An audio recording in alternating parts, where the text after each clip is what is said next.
Bien, pues buenas noches, seguidores. El grupo Mechoacan Tarascorum les da la más cordial bienvenida en esta su primera transmisión, donde hemos decidido hacer un pequeño y, por qué no decirlo, informal debate en el marco de estas conmemoraciones acerca de la llegada de la presencia española a tierras americanas, que está por llegar el 12 de octubre. Vamos a hacer un pequeño debate acerca de las razones por las cuales el señorío Tarasco se entrega de manera pacífica a la corona de Castilla y sus consecuencias de esta entrega. Para esto tendremos a dos de nuestros miembros del grupo Mechoacan Tarascorum. Uno de ellos es Daniel Ortiz y el otro es Ricardo Carvajal. En este momento les cedo la palabra a Ricardo Carvajal, que es quien va a empezar con este debate.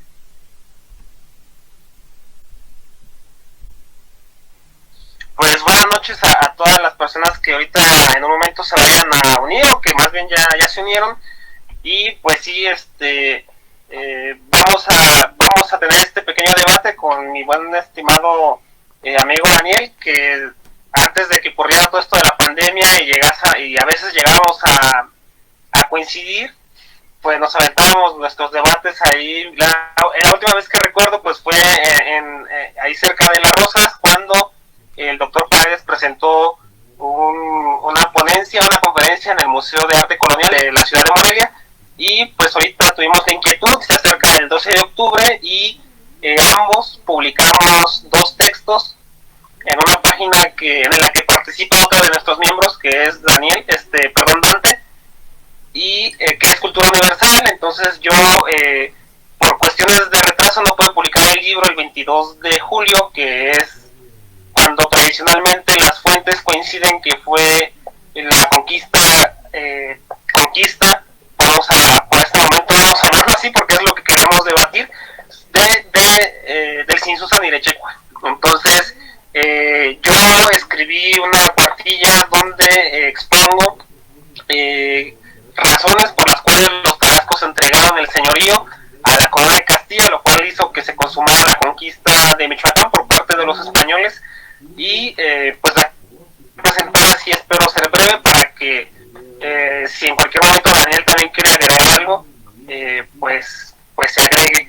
Y a veces la gente cuando opina sobre la conquista de Michoacán tiende a ser demasiado obtusa, y pues es un tema complejo porque de hecho las fuentes que hay son confusas y hay como varias versiones, y la verdad son temas que han sido poco trabajados. Entonces cuando yo le pregunto a la gente, ¿conoces la historia de Musúndira y de Conirengar y que levantaron a 18,000 hombres?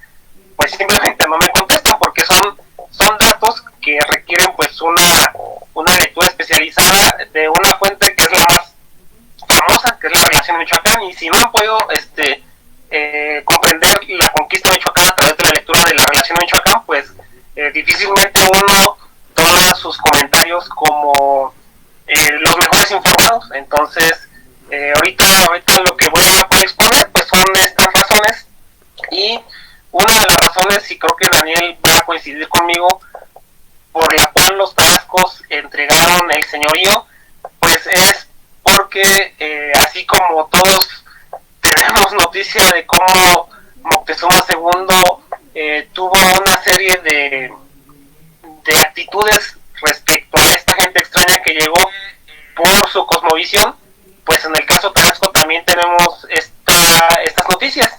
Y un dato así que se me hace muy importante es que dentro de los mitos de creación tarascos se habla de la humanidad que se creó 4 veces, al igual que otros muchos mitos mesoamericanos como el del Popol Vuh o la leyenda de los soles, que los dioses tras varios intentos hacen a la humanidad. Pues los tarascos se encontraron en la 4ª creación. Entonces una lectura atenta de la Relación de Michoacán y de otras fuentes permite ver que los tarascos interpretaron la conquista de los españoles como una 5ª creación relación hace algunos años con Abel, con Joshi, con Sandy, que son colegas nuestros también de la Facultad de Historia. Organizamos un coloquio que se llamaba Ya vienen otros hombres a la tierra, que es una frase que aparece en la relación de Michoacán, y en pocas palabras lo que dice es que los tarascos interpretaron la llegada de estos hombres como una nueva creación, como un designio divino en el que los dioses por quinta ocasión decidían cambiar la forma del mundo, creando a hombres que venían de donde el cielo se junta con el mar, que las personas que me conocen es una frase que me gusta mucho porque es un lugar en el horizonte que no existe, pero que ahí está. Entonces imagínense esta sociedad preindustrial como la mesoamericana, pues viendo cosas extrañas, pues se les atribuyó un origen divino, y creo que una de las razones por las cuales los tarascos vieron a esta gente extraña, pues porque era algo que no podía explicar, le pusieron o lo interpretaron como una quinta creación. Y creo que es pues aparte del concilio de dioses que aparece en la relación de Michoacán, donde la llegada de esta gente extraña pues es un motivo divino. Y hay otras razones que no están en las fuentes y que son del estudio, y creo que Daniel me va a apoyar. Los tarascos tuvieron más tiempo para pensar las cosas, o sea, hay que ver en un mapa, solo son como cosas que uno no le presta atención hasta que no las ve en un mapa. Los españoles, los conquistadores, van a llegar por la costa del Golfo y van a desembarcar en Veracruz. Los tarascos vivían el Sinsunzan Erecheco, el reino de Sinsunzan está en el occidente. Entonces, entre que los españoles desembarcaron en Veracruz y Sinsunzan, que era la capital de los tarascos, pues había una cantidad innumerable de pueblos, y pues estaba nada menos que el Imperio Mexica. Entonces, imagínense la cantidad de información que los tarascos recibieron sobre esta gente y todo lo que estaban haciendo en el centro de México, y pues tardó la conquista en llegar a Michoacán. Entonces los tarascos tuvieron más tiempo y tuvieron más experiencias con los pueblos vecinos de cómo les fue con la conquista. Entonces creo que lo pensaron bastante tiempo, y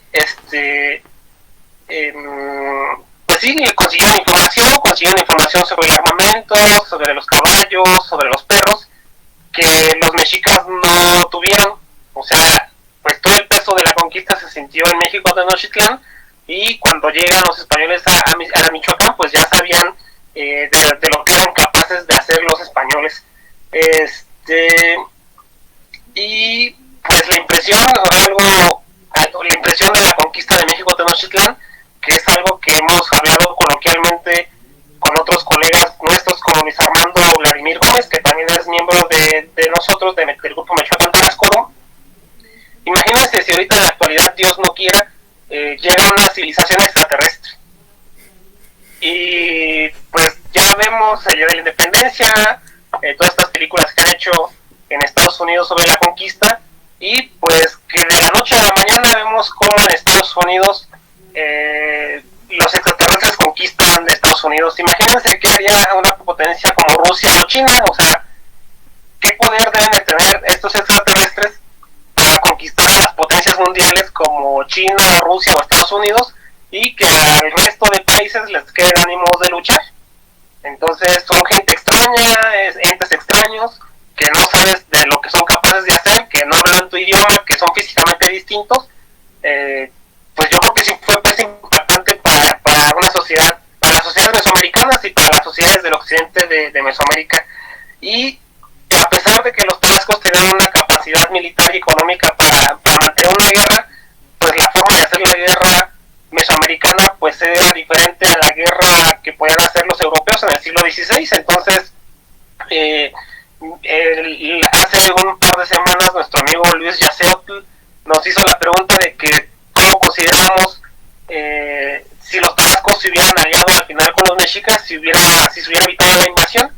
Y pues yo le comentaba que es difícil saberlo, pero que por la forma de vida de los pueblos prehispánicos, pues una guerra así no se podía sostener. Entonces pues hubieran ido y pues hubieran muerto de hambre, ¿no? Porque los campos, imagínense los campos campos están devastados, la guerra ha cambiado el paisaje y no hay comida. Entonces, pues ya lo diría nuestro buen Engels sobre la tumba de Marx: el hombre necesita vestirse y comer antes de pensar en política o en guerra. Entonces, sí es difícil, y la alianza entre Tarascos y mexicas puede haber cambiado algo, pero no hubiera sido sustancial. Y ya para terminar con dos,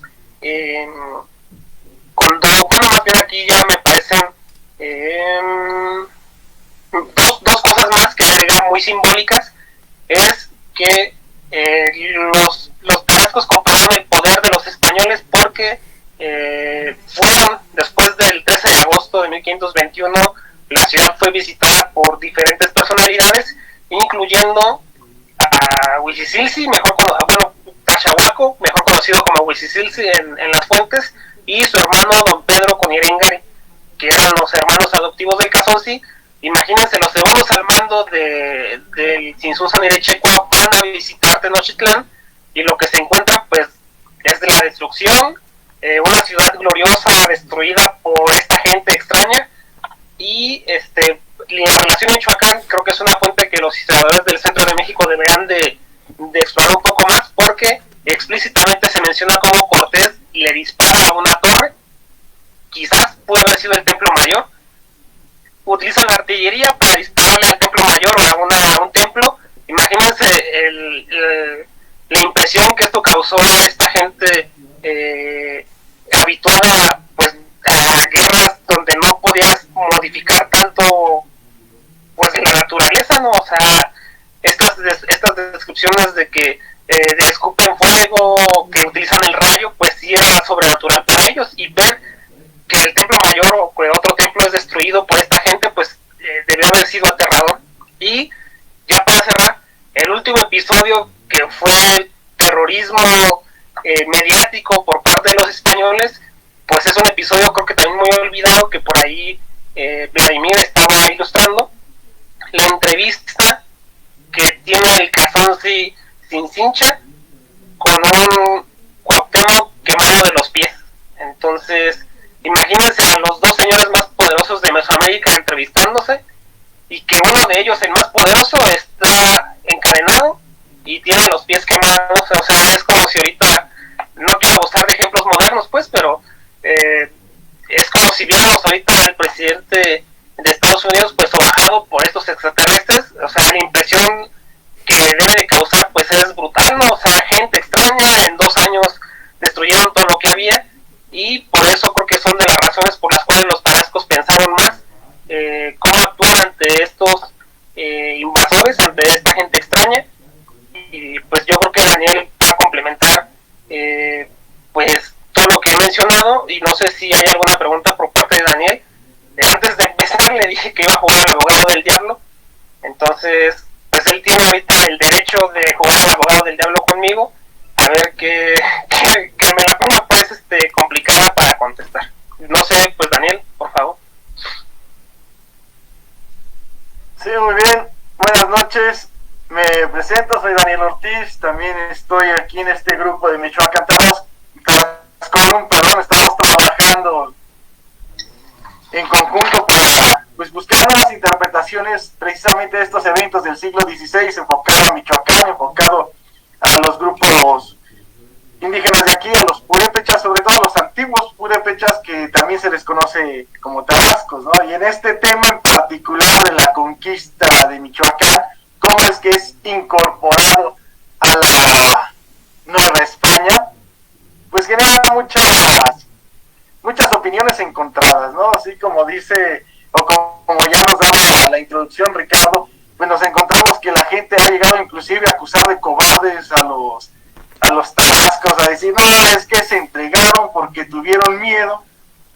Y creo que por ahí pareciera un poquito la interpretación que nos brindó Ricardo. Yo creo que no es de miedo, Ricardo está consciente de eso, ¿no?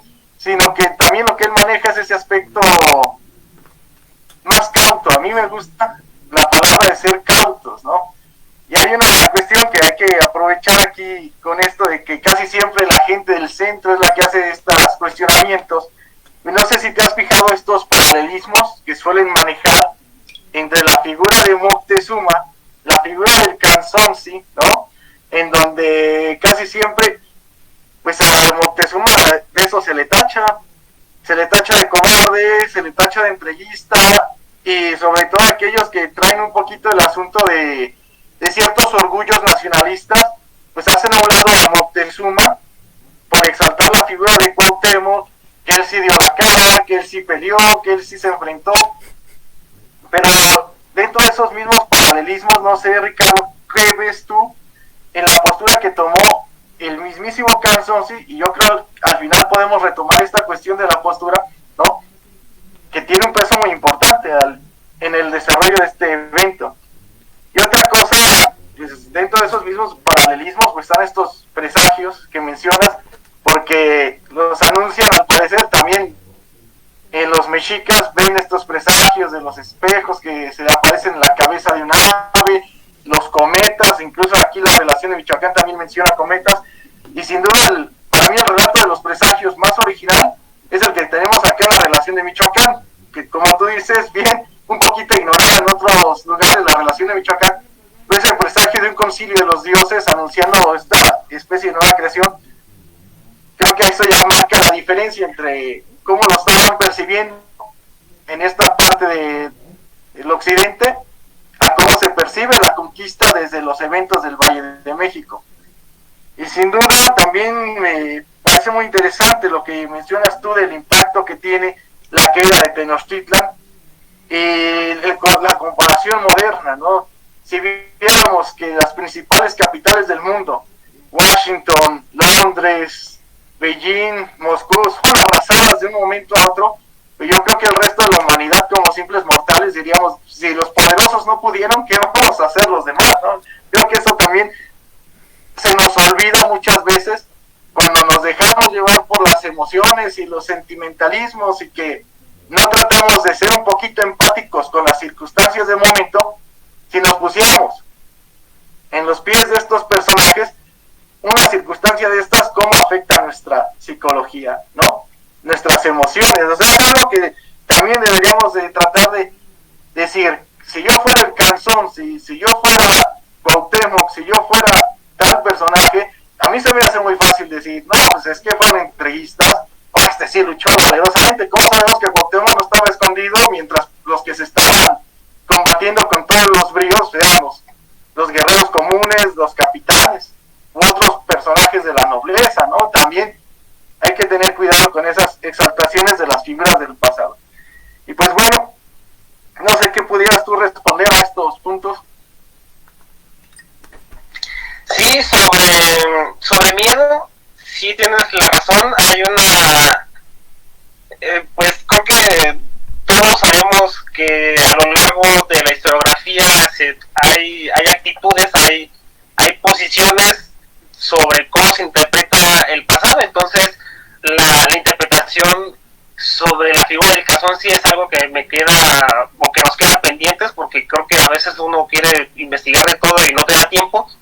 Es curioso porque a partir de la historiografía decimonónica, que pues ahora sí que es como de esas cosas en la vida que amas y odias al mismo tiempo, porque la historiografía decimonónica nos dejó catálogos documentales que si no los tuviéramos no tendríamos ni idea de qué es lo que se trabajó en el siglo XIX, pero también se quedaron como visiones muy sesgadas sobre el actuar de pueblos en el pasado.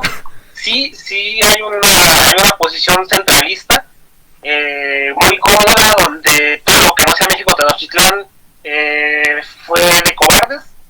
Entonces Michoacán pues queda dentro de esa categoría.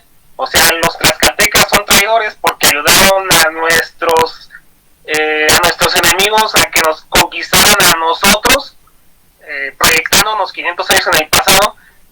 Y a los tarascos pues les ha tocado ahora, no son traidores, pero sí son cobardes.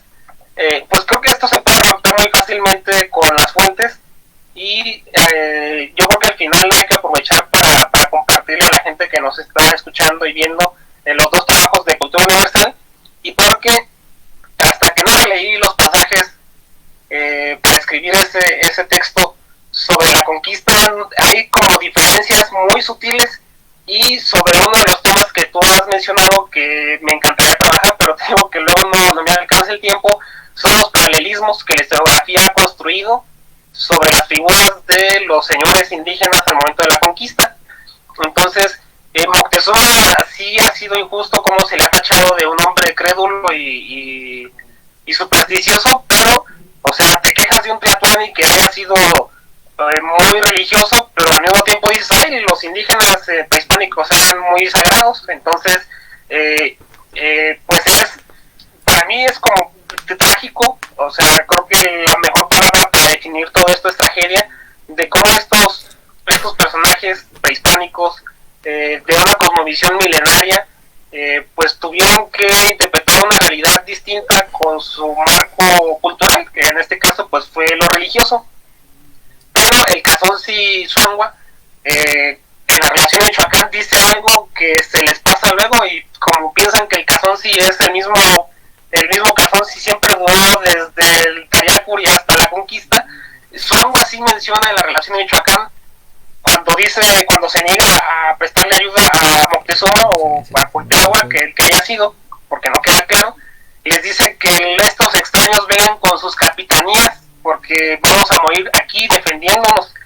Todos sabemos que se muere Zuangua en el 20 y que hay una crisis política ahí, una conspiración cortesana de quién al final queda en el poder, y pues Zuangua es un personaje distinto a su hijo, a Sinsincha. Entonces, sobre estos dos personajes, Zuangua y Sinsincha, creo que se han buscado como arquetipos con personajes del centro de México, o quizás yo los he visto así. Y uno que me parece muy muy curioso es Eduardo Ruiz, que Eduardo Ruiz sí es literato, es michoacano, fue indígena purépecha, pero lo que nos legó pues fue literatura. Entonces es curioso cómo Eduardo Ruiz en su libro explícitamente menciona que Sinsincha no recuerdo si la palabra es homosexual, pero, o sea, un indígena purépecha liberal como Eduardo Ruiz tachó a Sinsincha de homosexual o afeminado, no me acuerdo cuál de los dos utiliza. Y por otro lado, como tú mencionaste, inventa una figura literaria como Heréndira en contraposición a la Malinche. La Malinche es traidora, se acuesta con Cortés. En cambio, Heréndira es una princesa que lucha por la independencia de su pueblo y que al parecer pues queda como virgen, porque hasta el mismo Eduardo Ruiz después cuenta una historia más adelante donde deja de ser virgen. Pero el mito que de esta princesa guerrera que lucha contra el patriarcado y que lucha contra los españoles, pues es la que ha perdurado en la imaginación. Pero sí, el problema es grave, y creo que es necesario mucha investigación y mucha divulgación para que se pueda comprender mejor el pasado.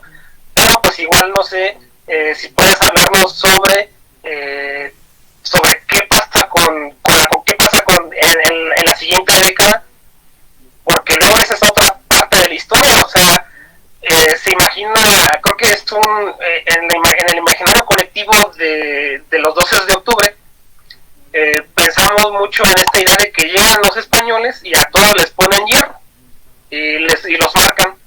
Pero pues si uno se mete en la documentación y en las referencias como lo has hecho tú, pues te das cuenta que hay personajes que mantuvieron estatus y poder desde antes de la conquista y todo durante la conquista hasta su muerte. Entonces igual, si nos gusta hablar pues creo que vamos a hablar de la nobleza tarasca ya después de la conquista. Entonces pues adelante.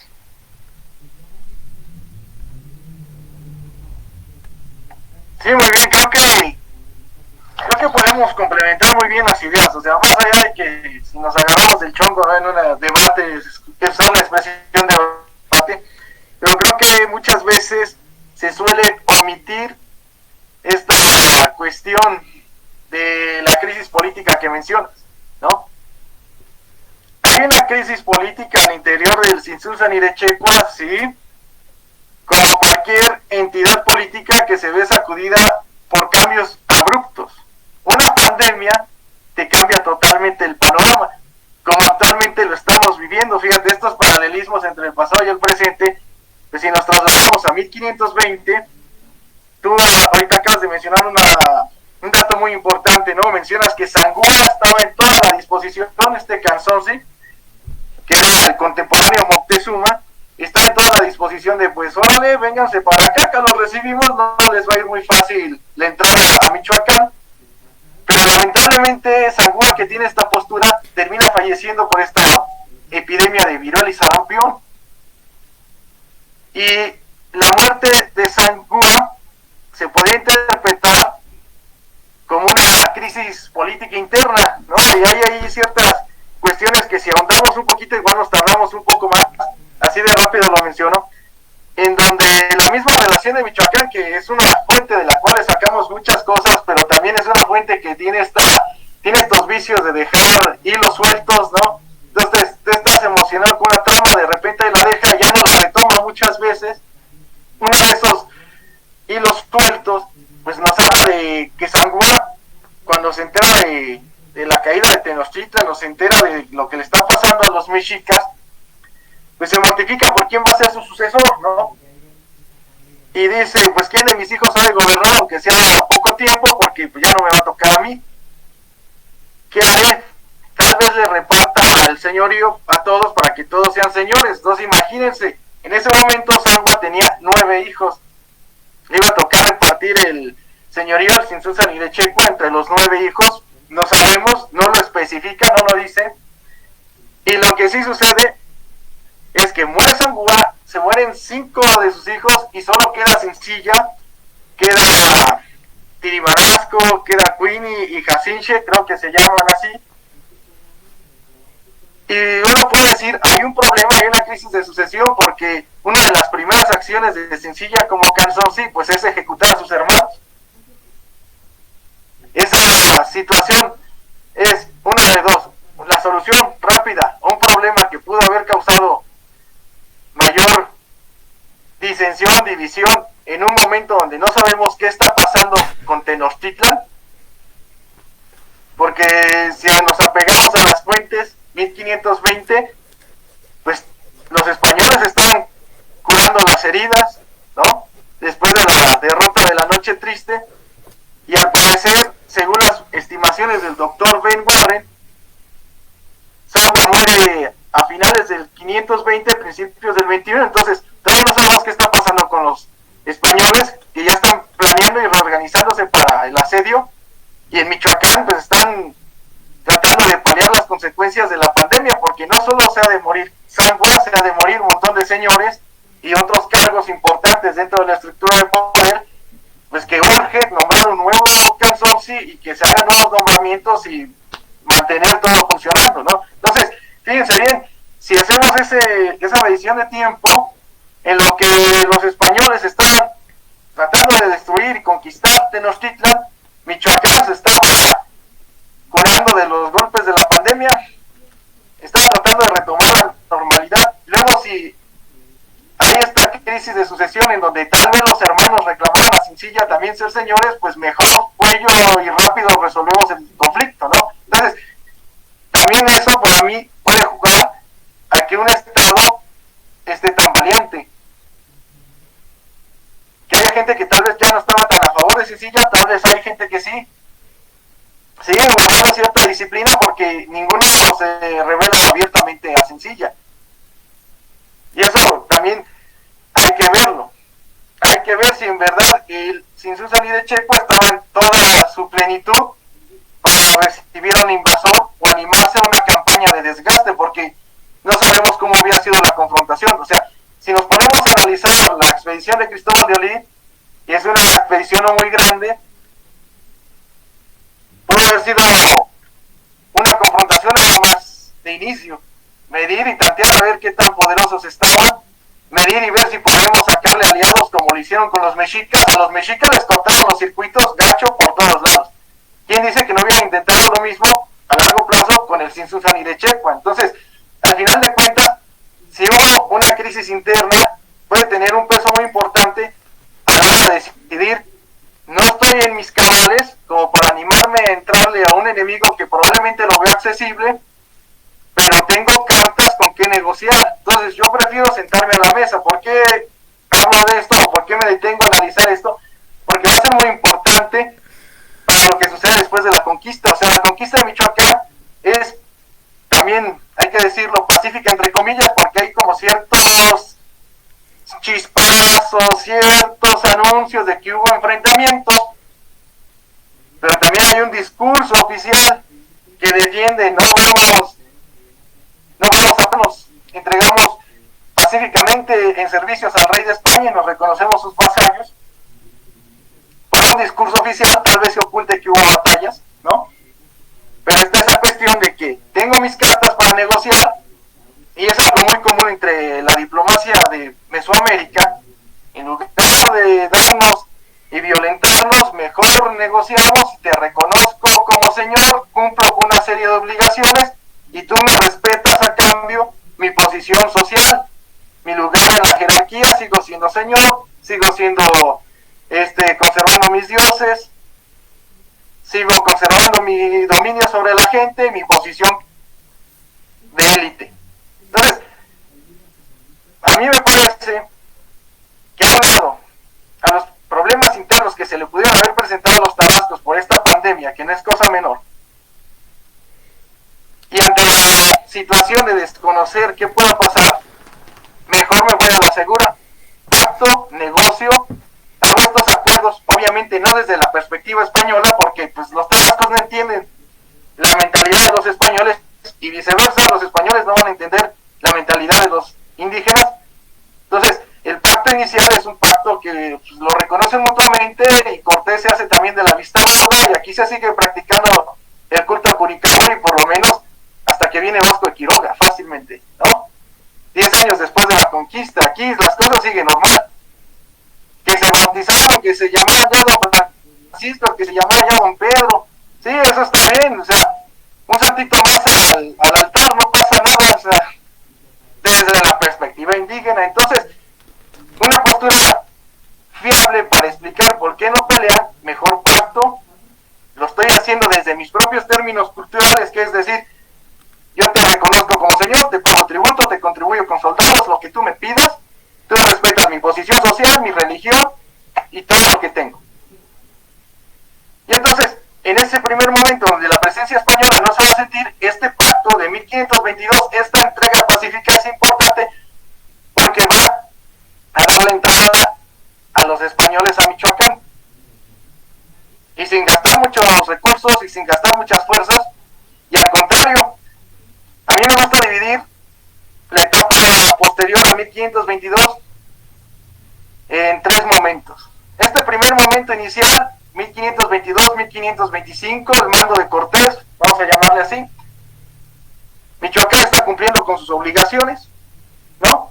Manda tropas, manda soldados, ya los vemos que están participando en la costa de Michoacán, en Colima, en el Pánuco, en Honduras. Ya los vemos que están muy activos al lado de los capitanes españoles, sobre todo este que mencionaste, Tachahuato, ¿no? Y el Canzonsi, pues sí, acepta la religión, se vienen los primeros religiosos a Michoacán, y todo parece ir bien. Pero era porque estaba Cortés, y Cortés entendía más o menos cómo estaba funcionando el negocio. ¿Qué pasa cuando sale Cortés? Vienen 5 años muy caóticos, de 1525 a 1530, y se empiezan a descomponer las relaciones de los españoles con la de los tabascos, específicamente con la élite tabasca. ¿Por qué? Porque la interpretación que hicieron ellos del vasallaje de los purépechas, de los tabascos, fue: pues yo soy el señor y yo te voy a imponer las cosas que yo quiero. Tienes que renunciar a tus dioses, tienes que renunciar a tu poder. Tú, noble tabasco, tú vas a ser un intermediario entre yo y mis encomenderos, porque ahora ya soy encomendero. Pero los tabascos no lo ven así, los tabascos ven que ellos, yo mandé tropas, yo mandé recursos, yo te mando lo que me pides, y yo tengo mis derechos. Y los españoles pues empiezan a confrontarse, y es muy curioso porque empieza a haber estos roces en Michoacán.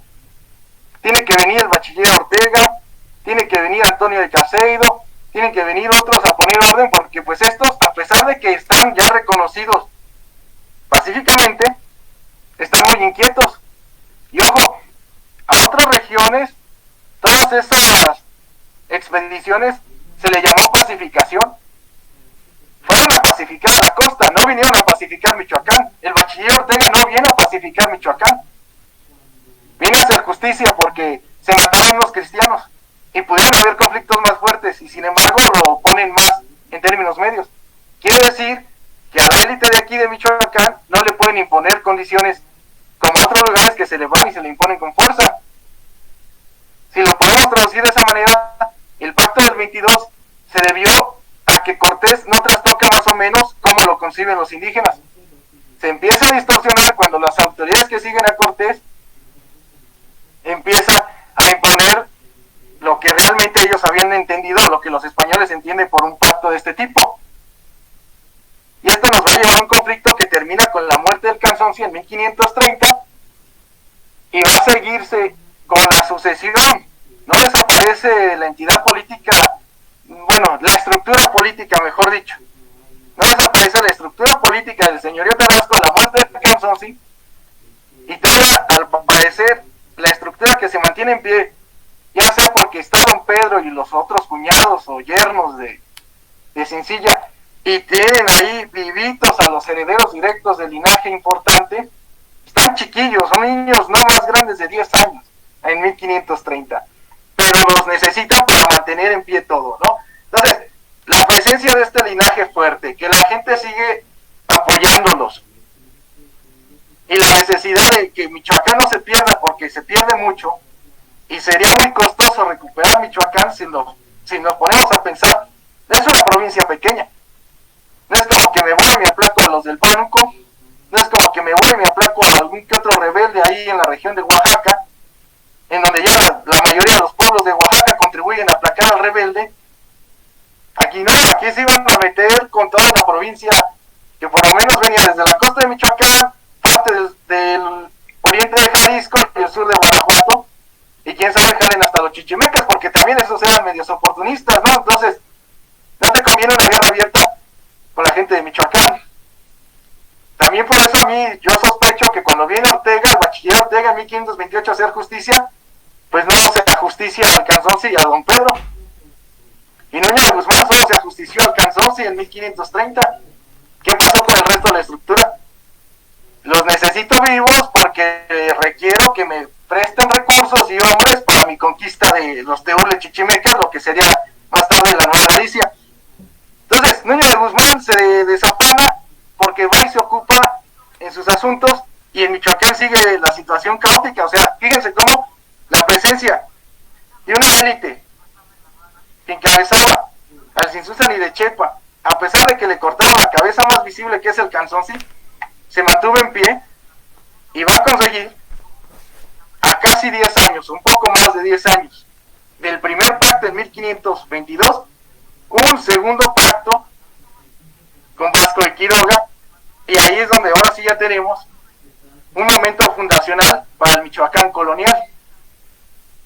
Algo consiguió Vasco de Quiroga y algo consiguieron los tabascos. Yo creo que los tabascos tampoco estaban en la mayor disposición de irse a pelear, o sea, ambos estaban planteando terreno hasta que encuentran un punto medio para conservar unos posición social y privilegios, y los otros ganando así la capacidad de poder explotar mejor una provincia tan grande y tan rica como Michoacán.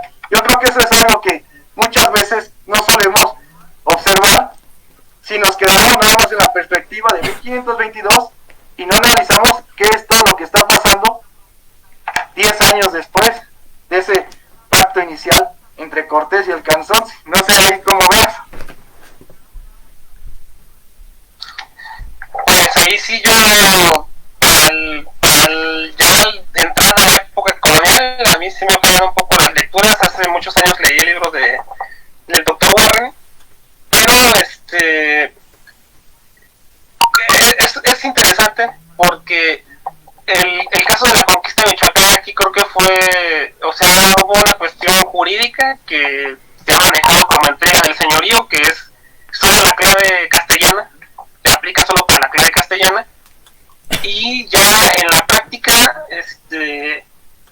pues creo que el documento del fiscal contra don Pedro de Arellano pues es fundamental para ver cómo era la vida en la cuenca de Pátzcuaro en 1530. Entonces sí sí, pues hay que pensar un poco de cómo la población pues debe de haber sido un 98% indígena y 2% del viejo mundo. Entonces sí, para poder explicar esa disparidad de densidad demográfica y de cómo es que solo un grupo étnico, en este caso el castellano, era el dominante, pues porque hubo pactos.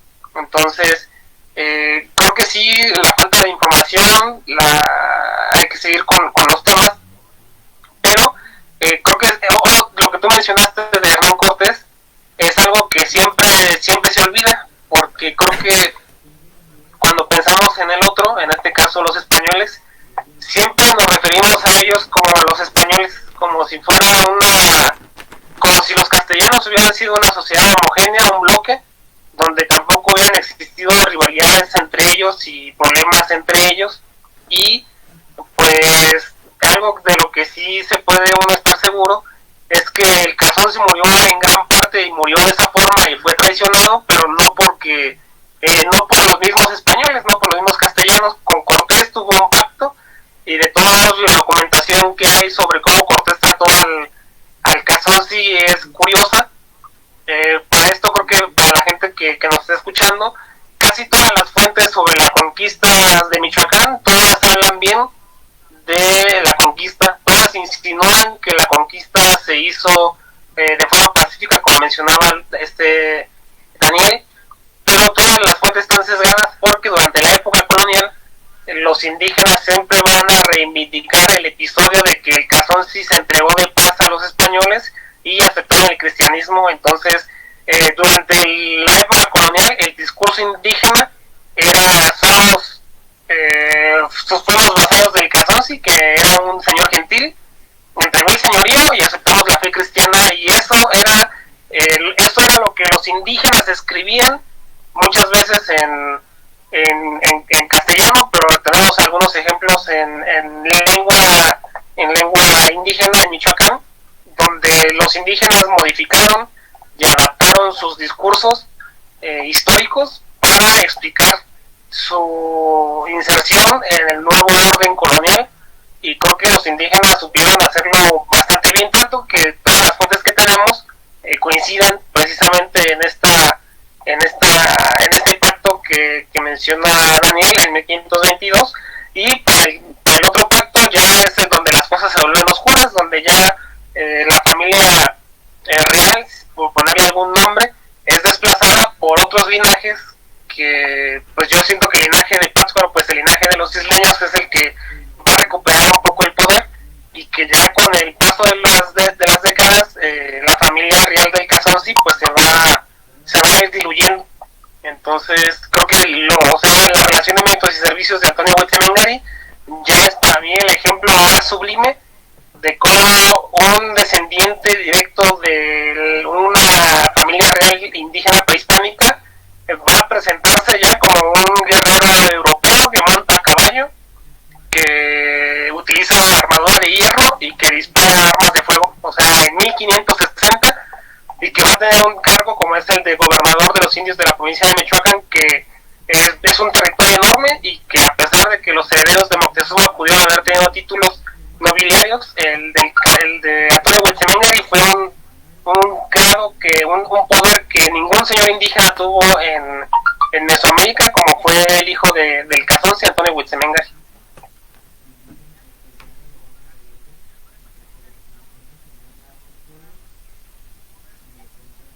No, sí, eso que mencionas es muy importante, ¿no? La importancia de estos pactos, tanto el de 1522, por lo que acabas de mencionar, de que los mismos pueblos indígenas de Michoacán dicen, no, pues aquí queremos nuestros reconocimientos, nuestros privilegios como pueblos, porque aquí no nos conquistaron, aquí nos entregamos nosotros, reconocimos al rey y pues queremos una recompensa por eso, ¿no? Esa es la importancia del pacto de 1522. Y el segundo pacto que menciono yo en 1533 es el que garantiza precisamente llegar a un momento en donde, a pesar de que hay esta interrupción del linaje, fíjate, pudieron haber sido 13 años, presencia del linaje, pero la presencia de los hijos del Canzón y el hecho que hayan sobrevivido, el mayor de ellos, don Francisco Tariacuri y don Antonio Huitzimengari, pues ni a los españoles les convenía desaparecerlos. Al contrario, los usaron como una herramienta de aculturación porque los educaron a la española desde chiquitos. Y tenemos pues más información sobre la educación de don Antonio, que fue hasta experto en latín y otras lenguas que les enseñaron los religiosos. Llegan ellos a gobernar la provincia a pesar de estar 13 años fuera del linaje. Llegan a gobernar ellos la provincia todavía con el respeto de sus antiguos súbditos. O sea, imagínate, no por nada era el gobernador indio, pues así el cargo, no vayan a pensar mal, el gobernador indio de la provincia y ciudad de Michoacán. O sea, no es nada más una república de indios, no es nada más una jurisdicción pequeña, es toda una provincia, ¿no? Entonces, esto que mencionas tú, lo podemos ligar muy bien de cómo un pacto garantiza que la nobleza michoacana tenga cartas con qué negociar, con qué mantener un constante jaloneo para mantener privilegios, y por el otro, el del 33, les garantiza la continuidad de un linaje que le siga cargando beneficios a ambas partes. O sea, no lo podemos desaparecer porque nos permite un mayor control o que se mantenga una provincia funcionando, siendo explotada económicamente, porque la sociedad está tranquila. Calmamos a la nobleza recibe recompensas y se puede trabajar bien con Michoacán. El grado que Michoacán es uno de los trampolines importantes para la colonización del norte, ¿no? Ahí está la relación de don Antonio Huitzimengari que bien mencionas, y muchas veces a mí se me hace que le hacen muy poca justicia a este personaje, porque todos se acuerdan de Conín, y pues sí, Conín fundó ahí Querétaro, este señor Topmi, pues sí, de Conín y otros señores, incluso tlaxcaltecas que anduvieron ahí, pero el primero que se batió con los chichimecas, y antes que Conín, pues ¿quién crees que fue? O sea, fue el mismísimo don Antonio Huitzimengari, y pues nadie se acuerda. O sea, liderando a sus 1200 tabascos, fueron de los primeros. Y además un dato muy curioso que rescaté ahí del libro de este señor, ¿cómo se llama? Ay, se me fue el nombre, se apellida Powells. Es que el que escribió La Guerra Chichimeca. Phillips, Philip Powers. Un dato curioso es, uno de los detonantes del conflicto fue la matanza de unos comerciantes tabascos que se dirigían a Zacatecas, a llevar mercancías de Michoacán a Zacatecas. O sea, fíjate cómo el centro minero reactiva a toda una región económica, y que lo que nos obliga a irnos a esta guerra de casi 50 años, pues fue la interrupción de ese beneficio económico, y que uno de los primeros detonantes de ese conflicto pues fueron comerciantes tabascos asesinados por los chichimecas y robados pues además las mercancías que llevaban. Entonces, eso también nos habla de la importancia de Michoacán. O sea, el pacto que hace Michoacán no es mucho menor, sino al contrario, es algo muy importante para el proyecto de los españoles. Yo creo que eso también le va a jugar a favor a la nobleza indígena, y le van a ser muy pacientes, porque con otros grupos los persiguieron a sangre y a fuego. Y sin embargo acá como que pues veían que son inteligentes, pues veían que había condiciones para hacer esta clase de pactos y trabajar bien. Entonces creo que por eso el proceso de incorporación de Michoacán a la Nueva España es algo muy particular, que muchas veces no se le presta la atención debida, y que nos ayuda, o que es como una piedra importante para comprender al mismo tiempo los otros procesos de conquista de Nueva Galicia, del Bajío, del centro, de los centros mineros de toda esta región que es Zacatecas, Guanajuato, San Luis Potosí. Igual no tanto pues Pachuca, y sí ya se involucra más otra región que es el Valle de México y los otomís, ¿no? Hacia el oriente de la República, ya ahí tienen otros grupos, pero Michoacán, lo que es hacia el occidente y norte, eso es importante. Entonces, más allá de tratar de justificar una u otra cosa, yo creo que hay que darle un enfoque para tratar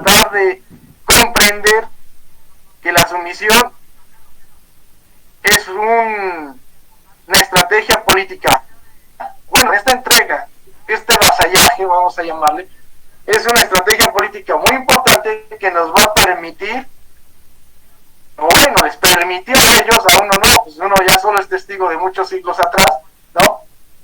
Pero a este grupo les permitió ser un actor importante en todo el proceso de la colonia. Y la están peleando, y a mí me encanta cómo lo describe López Arrelangue, de que los tabascos son destacados por los mismos españoles por ser muy leyistas, por andar ahí alegando todo, pues están peleando en los tribunales todo, ¿no?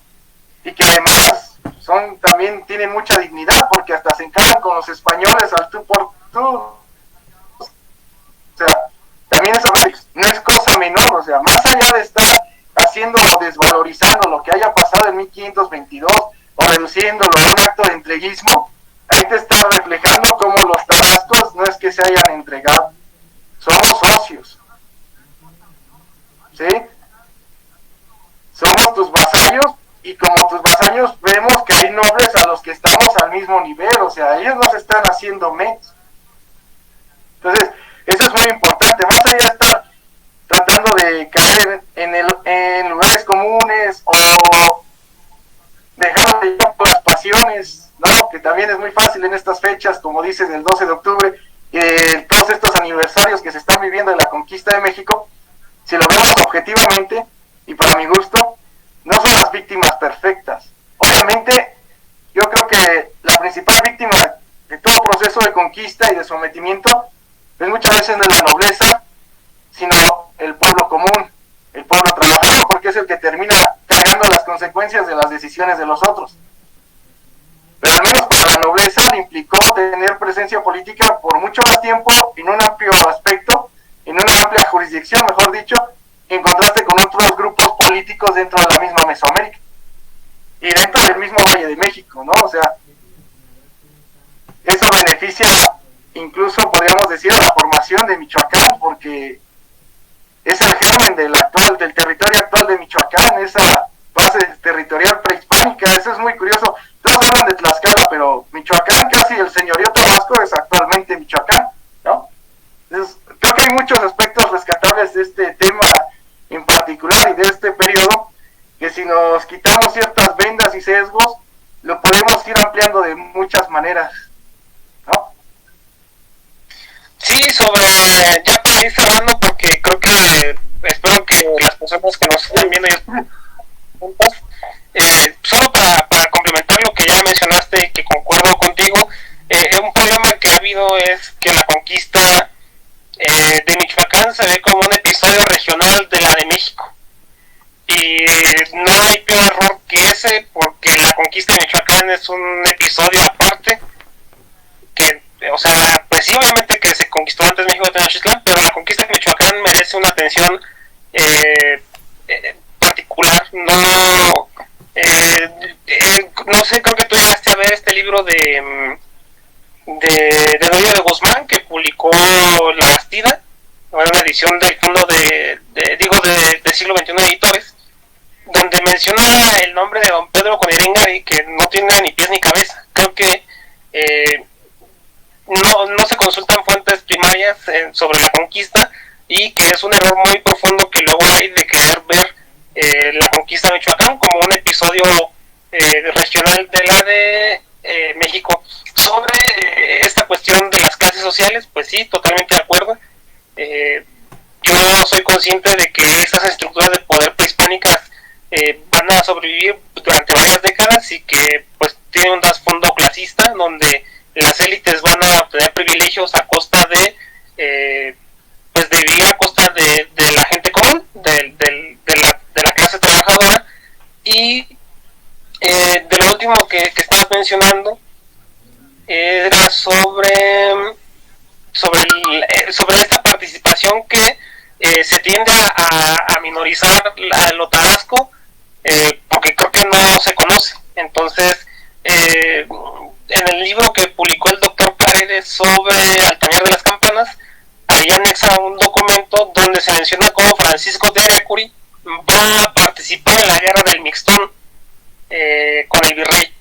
Entonces los tabascos, sí, como bien mencionas, ayudaron en la conquista de Colima, en la pacificación de Pánuco, en la conquista de Honduras, en el Mixtón, Chichimeca, y no sé si en Perú, ahí Pedro de Alvarado menciona, bueno, hace muchos años leía a Miguel León Portilla, donde menciona cómo Pedro de Alvarado va a Perú en esta expedición marítima, y pues él tenía pues contactos aquí, entonces sería interesante saber si se puede rastrear algo, que lo dudo, pero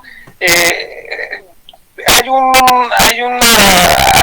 omisión sistemática por parte de la historiografía centralista, donde todo lo que no sea la Ciudad de México es episodios regionales, y ya me acordé de lo que iba a decir al final, ya para cerrar.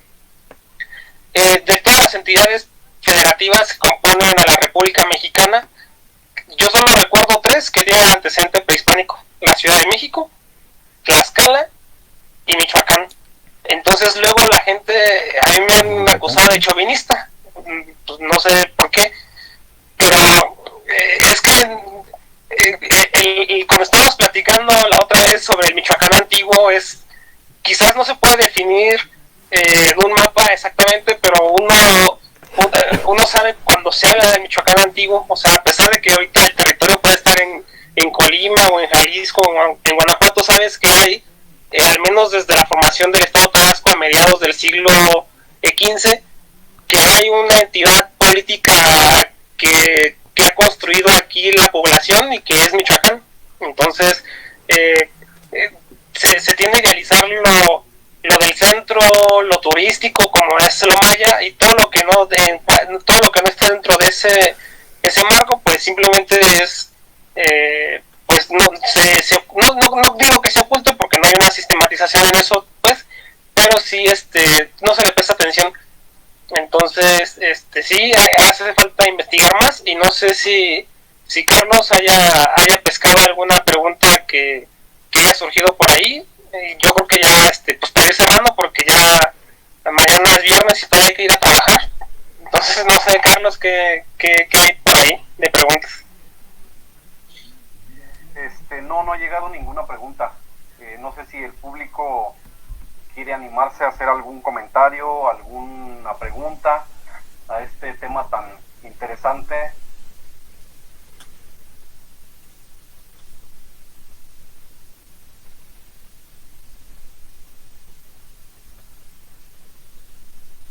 Digo, nosotros de gusto pues seguiremos platicando más tiempo, pero pues igual sí nos gustaría como una retroalimentación para saber si les interesa el periodo, si necesitan, hay que compartir las lecturas de Daniel y mía sobre este episodio, y pues si hay algún interés, yo no creo que Daniel y Carlos y yo invitamos pues a las generaciones de historiadores que vienen, que investiguen el periodo del siglo XVI y la época prehispánica.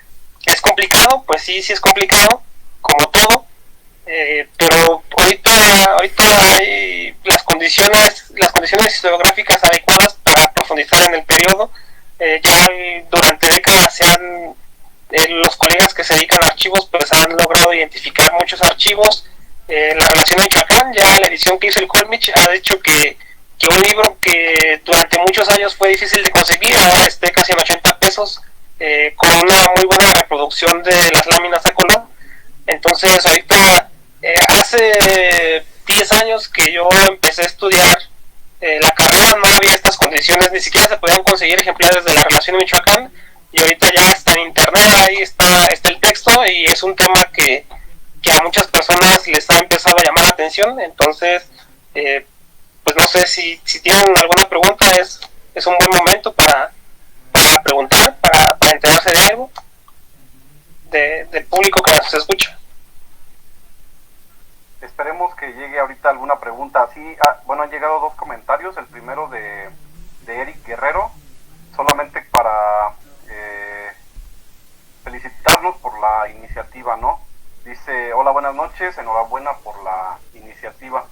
Pues muchas gracias, Eric Guerrero. Sí, es un grupo que, bueno, vamos comenzando. Ahorita voy a hacer la presentación de la conferencia que tendremos el día lunes, que será una conferencia inaugural de un webposio, para que vayan conociendo más de qué se trata este proyecto. Arturo AT dice: muchas felicidades, fue una interesante y con información para generar nuevos paradigmas. Agradeceríamos bibliografía.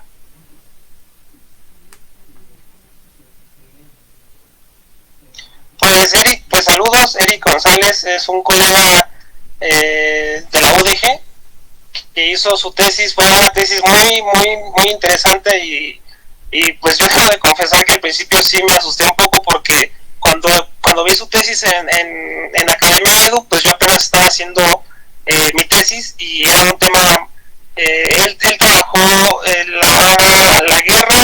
las guerras de conquista tarascas en Jalisco.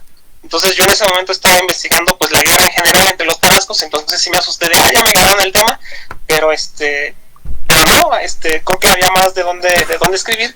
Y Eric también es uno de los miembros de estas nuevas generaciones que se han interesado en el pasado prehispánico tarasco, y es interesante porque es una tesis que se escribió pues en la UDG en Guadalajara. Entonces uno siempre agradece, creo que pues así como los del centro de en la Ciudad de México tienen esta visión centralista, pues creo que aquí luego en Michoacán, ya con todo lo que dijimos del antiguo Michoacán, tendemos a tener pues posiciones más de Michoacán, y esta tesis de Eric fue muy buen trabajo porque ahora es una visión desde Jalisco. Entonces los estudios regionales sí son muy importantes, y sobre bibliografía sí ahorita compartimos los dos enlaces que son trabajos de divulgación sobre el tema. Sí, nos dice también Vladimir Talavera Morales, que muy interesante. Y nuevamente Eric Guerrero pregunta, ¿este será un espacio de deliberación continuo o qué objetivo tiene el proyecto? Mucho éxito.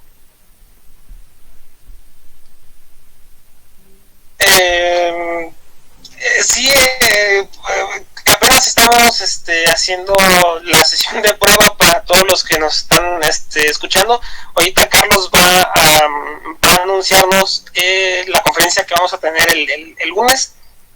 Y sí, el grupo Michoacán Tarascorum es una iniciativa de muchos jóvenes investigadores de diferentes lados. Hay colegas nuestros de la ENA, hay colegas nuestros que ya están en la maestría en el Colmich, y pues un nutrido grupo viene de la Universidad Michoacana de San Nicolás de Hidalgo, que pues es donde nosotros tres, los que estamos ahorita en pantalla, y atrás de ella están en las consolas, pues somos nosotros egresados de la Facultad de Historia.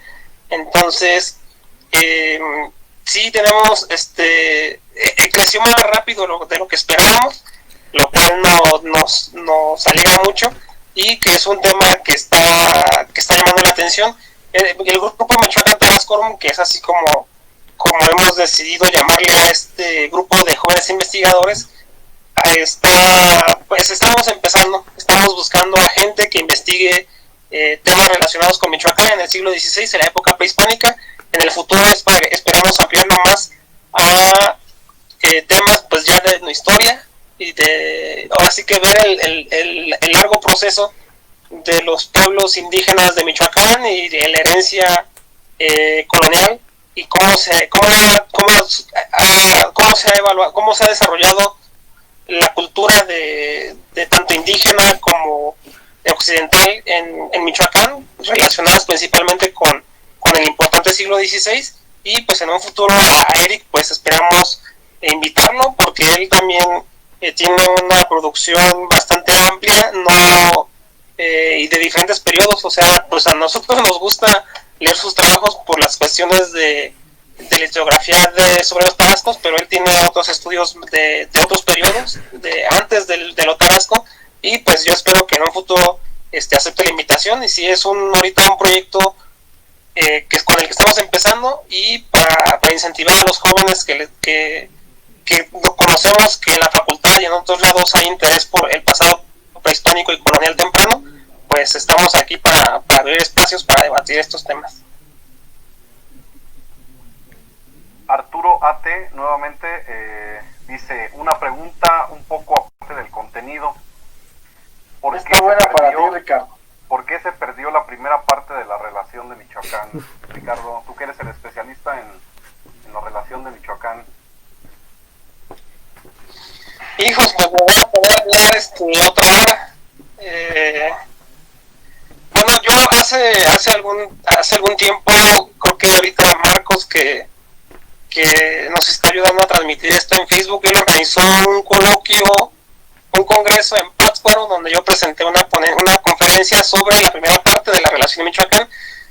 A pesar de que es una fuente de la que luego hacemos hasta memes, creo que pues ahí he aportado varios memes sobre la relación de Michoacán, y pues vuelvo a repetirlo de hace rato, que hay gente que cree que yo me la sé de memoria, y una vez una persona así se me acercó: oye, ¿sí es cierto que te sabes la relación de Michoacán de memoria? Y yo así de pues no, pero algo se puede hacer.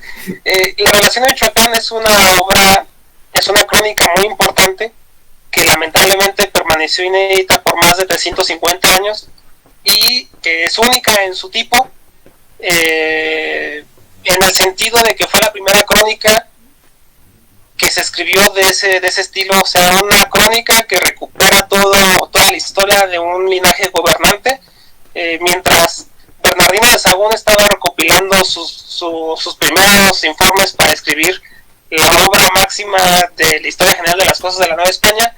Jerónimo de Alcalá ya estaba entregándose al virrey. Y digo, pues no es que sean carreras, lo que hizo Bernardino de Sahagún es una cosa increíble, pero Alcalá tiene el mérito de haber sido el primero. Imagínense, yo he estado intenté estudiar purépecha, y ahorita traté de estudiar náhuatl clásico, y la verdad es que es complicado. Imagínense a un hombre nacido en la península, religioso, que cruza el mundo para terminar escribiendo una obra como La relación de Michoacán. La relación de Michoacán surge porque el virrey Antonio de Mendoza se la pide, está interesado en conocer el pasado prehispánico de los tarascos, y la manda a escribir. Entonces, ¿qué pasa con la primera parte? La primera parte hablaba de los dioses y de las fiestas. Se ha creado una imagen ahí de que los españoles eran muy malos y quemaban todo, pero pues por eso menciono lo de Bernardino de Sahagún. O sea, si los españoles hubieran querido censurar la primera parte de la relación de Michoacán, pues ahorita no tendríamos ni a Durán, ni tendríamos a Bernardino de Sahagún, que son dos obras muy importantes de la misma naturaleza que la relación de Michoacán, que se escribieron, a pesar de que después, alrededor de 1570, sí se hace una prohibición. Pues la verdad es que hay que buscar la explicación en otro lado. Hay pistas de que la relación de Michoacán se escribió a las carreras. El último episodio, el capítulo 31 de la segunda parte, es un resumen un poco caótico de qué es lo que ocurre después de la muerte de Tariacuri. Entonces, probablemente yo soy de la idea de que sí se escribió, porque existe una foja de la primera parte que está incompleta la información, quiere decir que el manuscrito existió, pero también desconocemos cómo es que llega a España. O sea, sabemos que Alcalá, el fraile compilador, se le entrega al virrey, pero no sabemos cómo termina en el Escorial, España, que es donde actualmente está, y hay evidencias de que el ejemplar del Escorial está reempastado, entonces está desordenado, y eso te indica que pues alguien lo modificó, que alguien sacó las hojas y las volvió a empastar, y es un misterio que no creo que hay que buscarle explicaciones muy rebuscadas. Probablemente se quemó, se perdió, lo traspapelaron, y hay evidencias de que existieron copias de la relación de Michoacán o de sus imágenes en Michoacán, y uno de ellos pues es el Códice Sinsunzan, que es el que aparece en la crónica de Pablo Humón. Y pues probablemente, pues como tantos papeles viejos que han existido en la historia, pues con el tiempo se pierden. Se puede reconstruir un poco de lo que había en la primera parte, no cabalmente, pero sí se puede tener una idea de las creencias de los tarascos prehispánicos, pero sí la pérdida es lamentable. Y sí, yo cuando a mí me dio clases el doctor Ricardo León y el doctor Gerardo Sánchez, nos platicaban la historia de la primera parte, y siempre, al menos yo lo recuerdo, siempre es con un halo de misterio que pues es así como el nombre de la rosa, ¿no? O sea, pues un libro perdido, es emocionante. Pero sí, probablemente no se escribió completamente, o ya se perdió definitivamente, pero esperamos que en alguna biblioteca perdida en el mundo esté la primera parte. Bien, por último, ya para cerrar, Checo Bucio nos dice: deberían invitar a Maruk de Santa Fe de la Laguna y otros compañeros que son de sangre indígena. Si me permiten, lo contesto yo. Sí, justamente tenemos pensado un ciclo de conferencias y de ponencias de octubre a diciembre y bueno, tenemos planeados más ciclos a partir de enero del siguiente año, en el que justamente se estará invitando a distintas personas, ¿no? Tanto de la Universidad Michoacana como de la Escuela Nacional de Antropología e Historia, de la UNAM, etcétera, de distintos lugares que nos van a poder dar sus visiones acerca de la historia de Michoacán en el siglo XVI. Y bueno, pues sin duda ha sido esta una charla bastante interesante y que nos da para muchísimo más, para seguir debatiendo. Pero bueno, creo que lo vamos a dejar hasta aquí.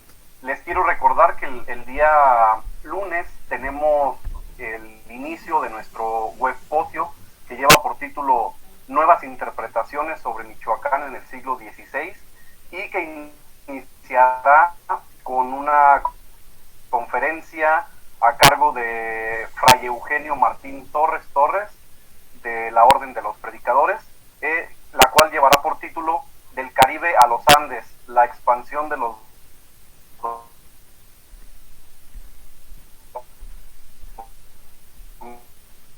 dominicos en la Nueva España, Nueva García, lunes octubre a las 5 de la tarde, por esta misma plataforma. Por aquí los estaremos esperando y espero que haya sido de todo su interés este pequeño debate y esta charla tan interesante, improvisada y un tanto informal, ¿no? Los esperamos entonces el lunes y recomiéndenos en nuestras